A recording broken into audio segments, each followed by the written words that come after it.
Bienvenidos, estimados amigas y amigos. Este es el programa Hablando Oralidad, organizado por el equipo técnico institucional de implementación de la oralidad civil en el Poder Judicial. Bueno, este es un programa que, como todos sabemos, consiste en entrevistas que se realizan a diferentes personalidades, profesores, investigadores, jueces, abogados, litigantes o cualquier persona preocupada por el proceso civil. Y el objeto es transmitir a ustedes, televidentes, público en general, las preocupaciones, las reflexiones, los aportes vinculados al mejor desarrollo del proceso civil en nuestro país. Y precisamente el día de hoy tenemos la entrevista a un ilustre invitado.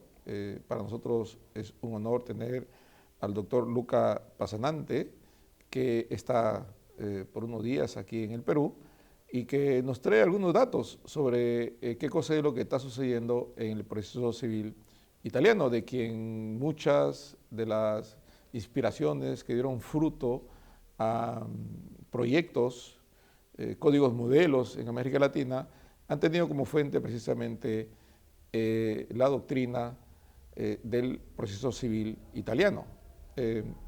Bueno, vamos a una pequeña pausa y retornamos en unos minutos.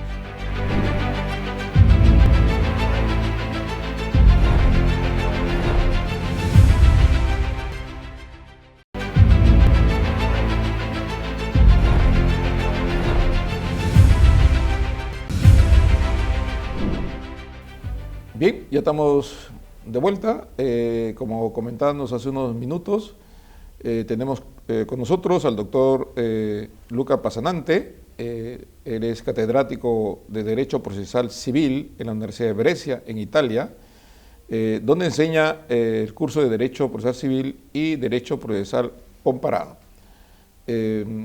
Doctor Luca, muchas gracias por estar con nosotros, por dar su tiempo, que supongo es bastante escaso por su estadía acá en Perú, y por su disposición para transmitirnos información y seguramente preocupaciones de lo que está sucediendo en el derecho civil italiano.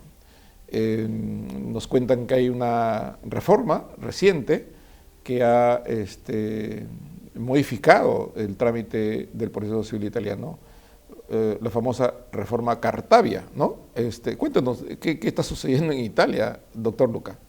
Bueno, antes que nada, muchas gracias por la invitación y un saludo a todas y a todos.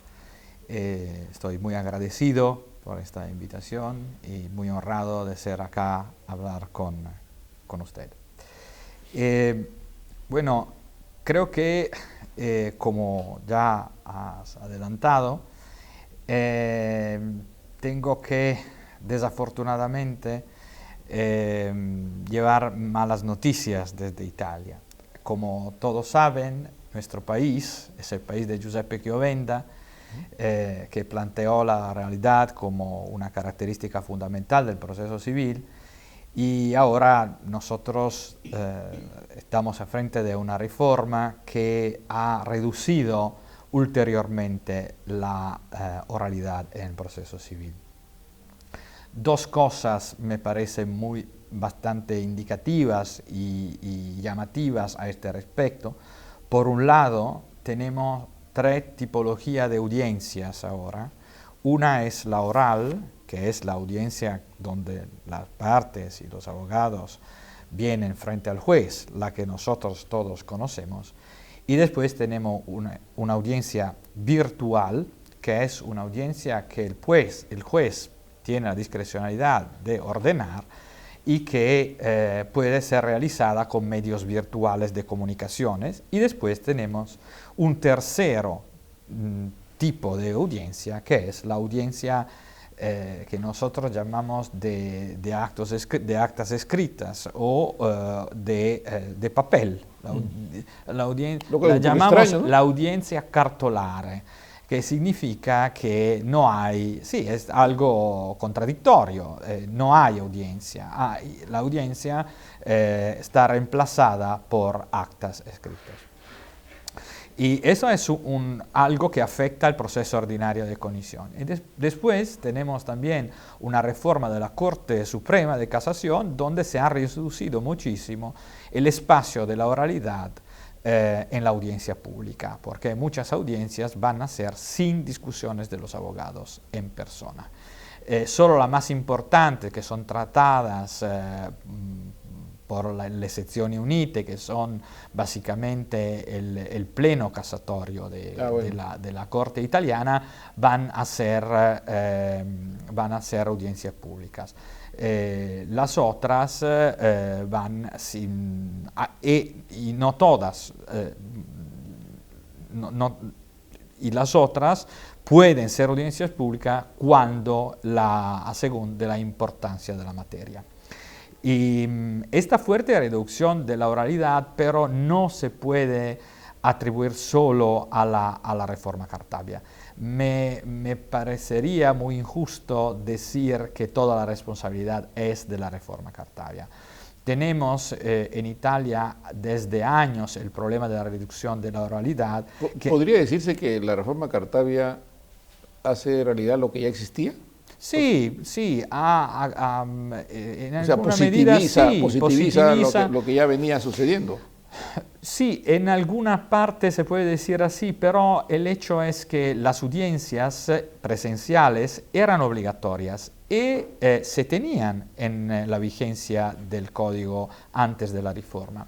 Lo que pasa que eran audiencias vacías, donde las discusiones de los abogados eran básicamente solo reportarse, referirse a los contenidos de los actas procesales escritos. Y lo que pasa es que me parece que esta crisis de la oralidad es debida, por lo menos en el proceso civil italiano, a dos factores muy importantes. El primero tiene una característica técnica, y si tú tienes demasiados actas procesales escritas donde la parte pueden desarrollar todos los argumentos de hecho y de derecho por escrito antes de la audiencia, después la audiencia se vuelve algo que no es tan útil. Por eso tenemos un proceso, por ejemplo, que es el proceso laboral, donde hay solo un acta que se puede entregar al juez antes de la audiencia. Por esta razón, allá la oralidad funciona mucho mejor, porque no hay muchos actas escritos donde poder desarrollar los argumentos defensivos. Y por otro lado, hay otro tema que es mucho más profundo, que es un tema institucional, cultural y también sociológico, que tiene que ver, por un lado, con la costumbre de los abogados y los jueces. Los jueces y los abogados italianos no están tan acostumbrados. Diríamos que es un tema de personas. También de personas. ¿No? Hay, por ejemplo, jueces que quieren mucho hacer la discusión oral, pero son muy pocos. Y abogados que están adecuadamente preparados. Y por eso yo creo que sea también un tema de preparación y de actitud personal y cultural. De los jueces y de los abogados. Sí. No, disculpe, lo que quería preguntarle es esto que usted manifiesta, que la audiencia termina siendo un escenario inútil, improductivo, si es que es para ratificar todo lo que se ha dicho por escrito. No tendría sentido que el juez agende un tiempo que puede dedicarlo a otra cosa, a asuntos que ya los tiene registrados por escrito. Perfectamente. La idea es que esto salga de la propia dinámica de los abogados, las partes y el propio juez, como información, tanto en la audiencia de pruebas como la preparatoria del juicio. Supongo que este tránsito, lo entiendo así, de la presencia predominante de un mecanismo de oralidad a que se pase, digamos, a estas audiencias por escrito, afectará la duración del proceso, digamos, hará que el proceso se complejice en la tramitología de lo escrito. ¿Qué efectos prevé? Porque nos dicen que esto recién ha empezado este año, en febrero, marzo. ¿Qué pronostica de esto? No, yo creo que no va a afectar nada. No tiene ninguna consecuencia ni de tipo positivo ni de tipo negativo Ya. sobre la duración del proceso. El proceso demora mucho porque es un tema de cargo de trabajo de los jueces. Y todo está ya arreglado de una manera que hay una programación del trabajo del juez que está conectada con su cargo de trabajo. Y por esta razón, estas reformas en positivo, en negativo, yo creo que no tendrán ningún tipo De impacto. de impacto, básicamente muy mínimo. Salvo que se reduzca la carga procesal del juez. Claro. Y pueda tener un espacio razonable para programación de audiencias y todo eso, ¿no? Esto sí, puede ser, pero hay necesita mucho tiempo porque eso pase.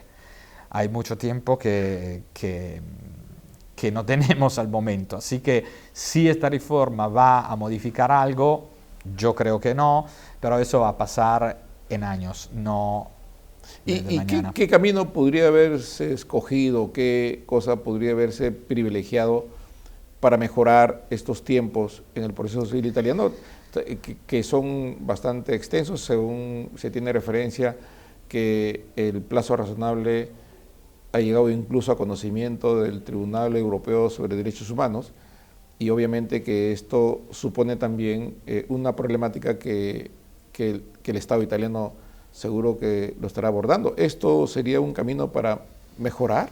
¿O cuál hubiese sido el más adecuado, en su opinión? Bueno, yo creo que bajo este perfil sería muy importante invertir también en la oralidad, pero en otra manera, porque yo no creo que sea suficiente, como hemos dicho, la reforma va en otra dirección, se mueve en otra dirección. Correcto. Así que no es así. Pero si queremos utilizar la oralidad como herramienta para reducir el tiempo del proceso y la duración del proceso, me parece que esto tiene que pasar de una manera que el juez tenga que estudiar de antemano el expediente, encontrarse con las partes y los abogados y discutir muy temprano las cuestiones porque se puedan reducir las cuestiones en litigio y se pueda reducir la amplitud del conflicto, hasta que en muchos casos se puede llegar también a un acuerdo, por ejemplo. Y los acuerdos favoridos por el juez, también a través del utilizo de métodos alternativos de resolución de la controversia que pueden estar afuera del proceso. El juez puede enviar las partes, por ejemplo, en mediación. De esta manera nosotros vamos a ahorrar no solo tiempo en el primer grado de juicio, sino que vamos a hacer que también el proceso de apelación y de casación, el cargo de la Corte de Casación y de las Cortes de Apelación se reduzca. Esto me parece la única vía para poder mejorar la justicia. Y la oralidad, me gusta subrayar también, es un tema que no solo tiene que ver con la duración del proceso, sino también con la calidad de la justicia. Porque lo que nos olvidamos muchas veces es que las partes, y también de otra manera los abogados, tienen la impresión frente a un proceso que es totalmente escrito, que el juez sea siempre más lejos de las partes y de la tutela de los derechos. Esto afecta no solo la imagen de la justicia, como una justicia que no es cercana a los ciudadanos, sino lejos, y me parece que es algo que es muy malo en la relación entre el poder público, el poder del Estado, la justicia y los ciudadanos. También pienso que es rico también en cuanto a información de calidad que el juez recibe de las partes de primera fuente. Por supuesto. Porque como acá decimos, el papel aguanta todo. Digamos, lo que tú puedes decir en el escrito no siempre es lo que hablaría la parte, digamos, ante el juez. Por supuesto. Y esa información le da un insumo importante al juez que, corroborado con las pruebas, podría llegar a una solución un poco más cercana a la realidad, ¿no? Claro. Usted toca un tema que todavía es de relevancia cultural, porque, por ejemplo, los abogados italianos no quieren que las partes se presenten frente al juez. Tenemos una cosa parecida en el Perú. O sea, porque tienen miedo que las declaraciones de la parte puedan afectar su posición. Así que ninguno cree en eso. Y tampoco el juez tiene ganas de interrogar las partes personalmente. Bueno, vamos a interrumpir brevemente este diálogo. Vamos a un pequeño corte y retornamos en unos minutos.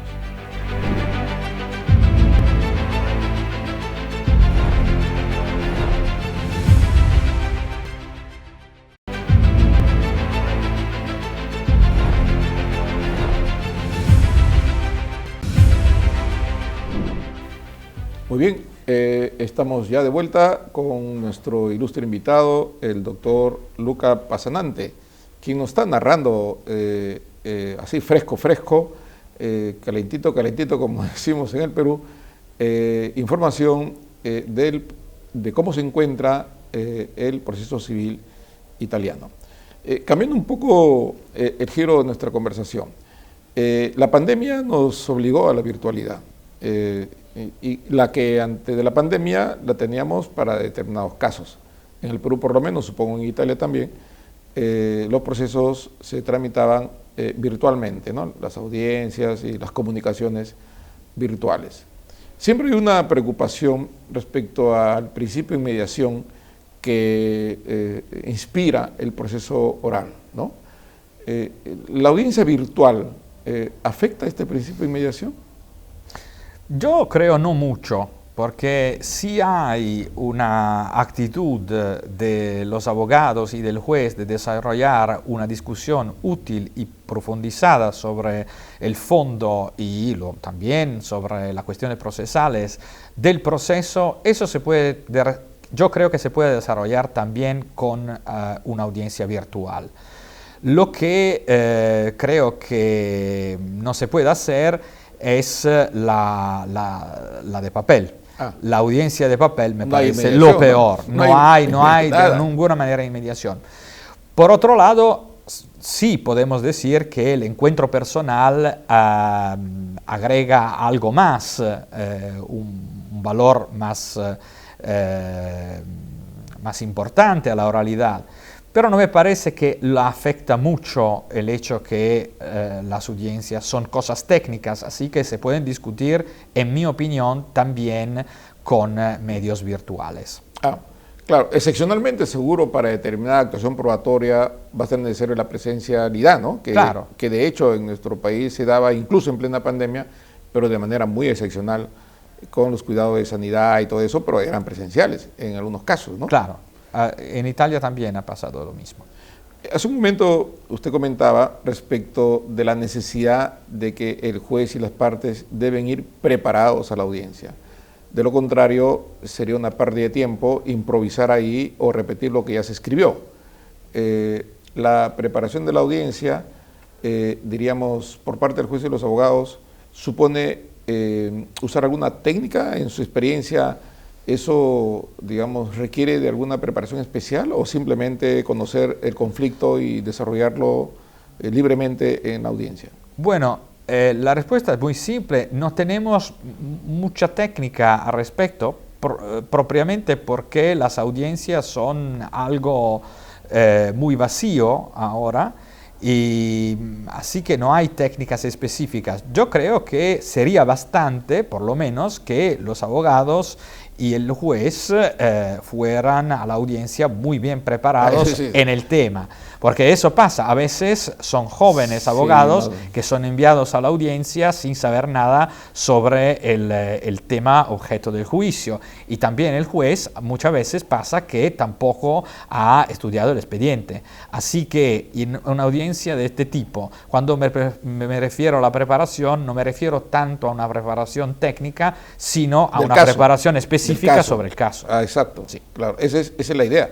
que vayan preparados al caso. Claro. Lo que se conversa acá en Perú respecto a las técnicas de litigación que se han desarrollado mucho en el sistema anglosajón y que confieren al juez alguna capacidad para gestión del despacho, del manejo de los procesos judiciales y que se transmite en parte de la técnica del llamado case management para el juez o de la famosa teoría del caso para los abogados, digamos, no son fórmulas que se puedan trasplantar de un lugar a otro, sino que responderán seguro a la realidad de cada país.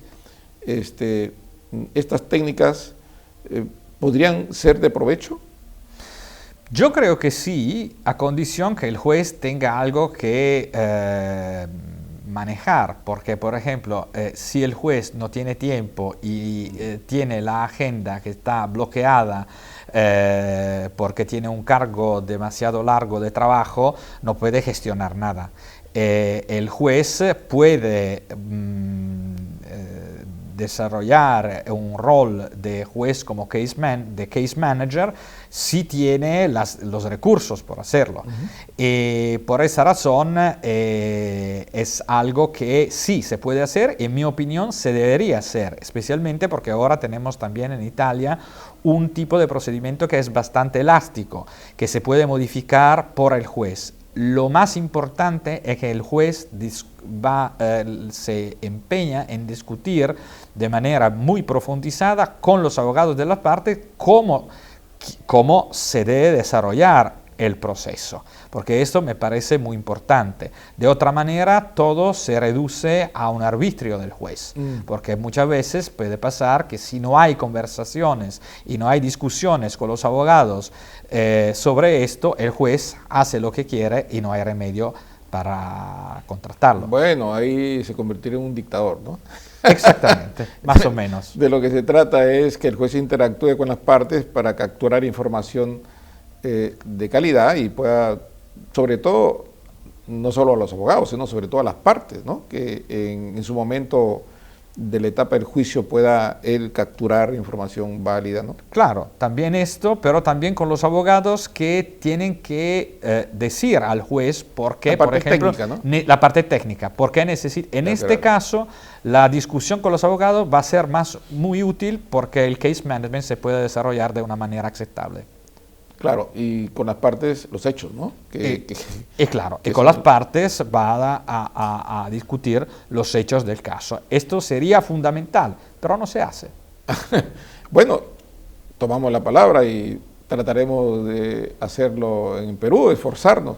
Estamos germinando un retorno a la oralidad que quedó frustrada en la década pasada a raíz de un descuido en parte de las propias autoridades del Poder Judicial, pero también algo que se arrastra, que es el tema cultural y el que jueces o abogados no quieren salir de su zona de confort porque eso le ha ido bien y seguro que le irá a ellos personalmente bien en adelante, pero no se sabe si eso le irá bien al proceso, digamos, para ello.